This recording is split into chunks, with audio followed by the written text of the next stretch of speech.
The feeling in kind of like everyday life that I have a lot, that it's like, oh, anything could happen. And that's terrifying. I mean, some people I think look at it from a really optimistic way where they're like, yeah, anything could happen, anything's possible. When you're in the space of a horror film, the thing is happening. It's there to deal with. And like uncertainty and unknowing is the most terrifying thing in the world, I think.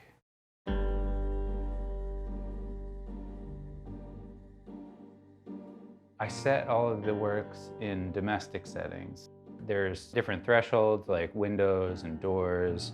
There's beds, there's dinner tables, there's yards with fences, all those things that are sort of, to me, they signify the aspects of the American narrative that people want. Like that's the story that they're being told that they want. They're the signifiers of security and success. That security and success is also a kind of violence. It comes at the cost of so much and the exclusion of others. And that's how like security is presented to people, is that it is, something that you can have that others can't to a degree.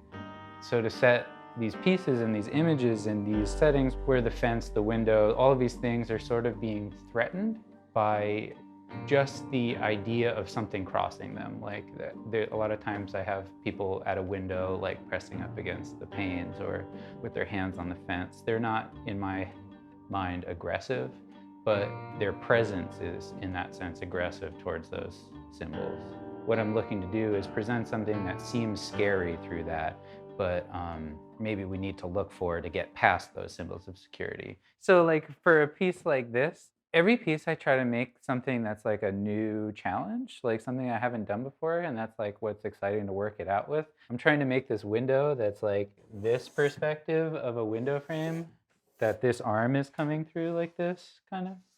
It'll be like a soft, squiggly arm. Trying to do something like that is like, this is kind of like my new challenge. Like, how do you do that in a way that all fits together and everything has the dimension that it needs? Basically, my worst fear ever is like the idea of waking up and seeing somebody in my window. I was so scared of that when I was a little kid. Even though I lived on the second floor, like that was, maybe that was even more scary that way. There is a really important aspect about working with my hands that helps me think through a lot of these things. It gives you like, purpose and activity while you're confronting something. I can't really get anywhere meaningful for me in my artwork if I'm not thinking about those things. Like yesterday I spent the whole day like adding to this and then carving it, and then like you just have to like keep looking at it. Like I think that this needs to get carved down.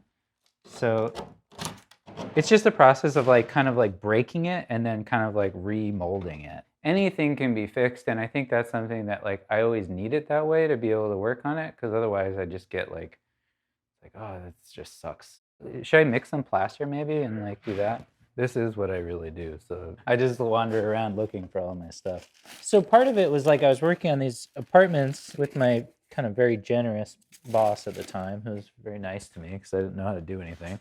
They were Venetian plastering these walls.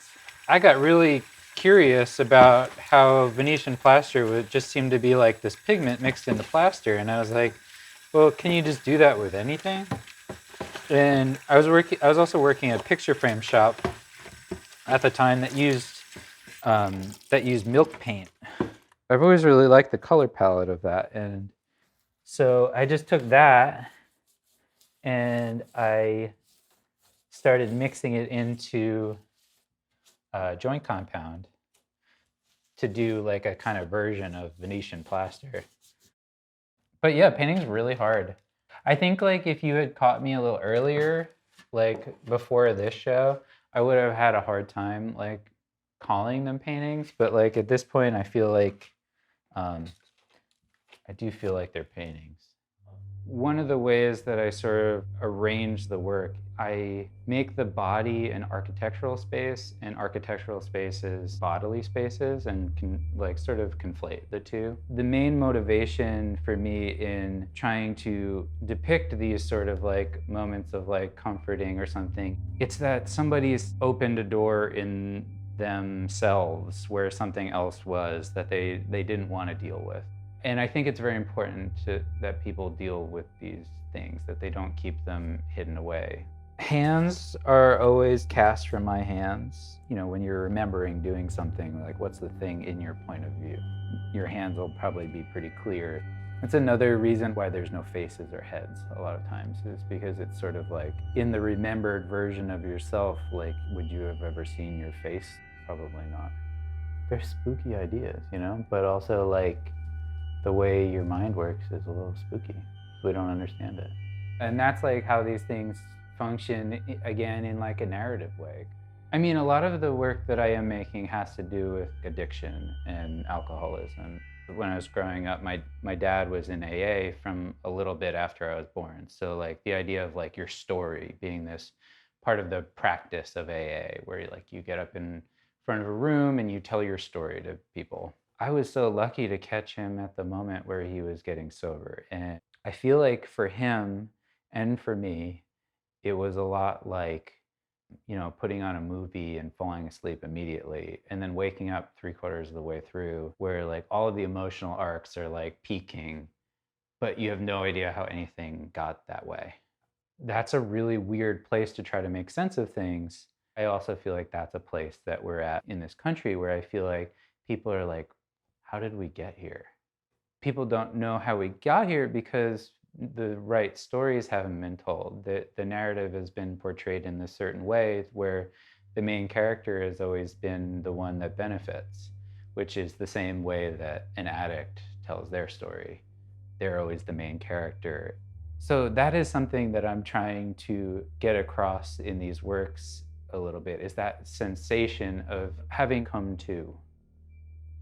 Through body language and gestures in the pieces, and through actual like contact between figures in the pieces or desired contact, I try to show a little bit of tenderness. I'm not trying to bum people out.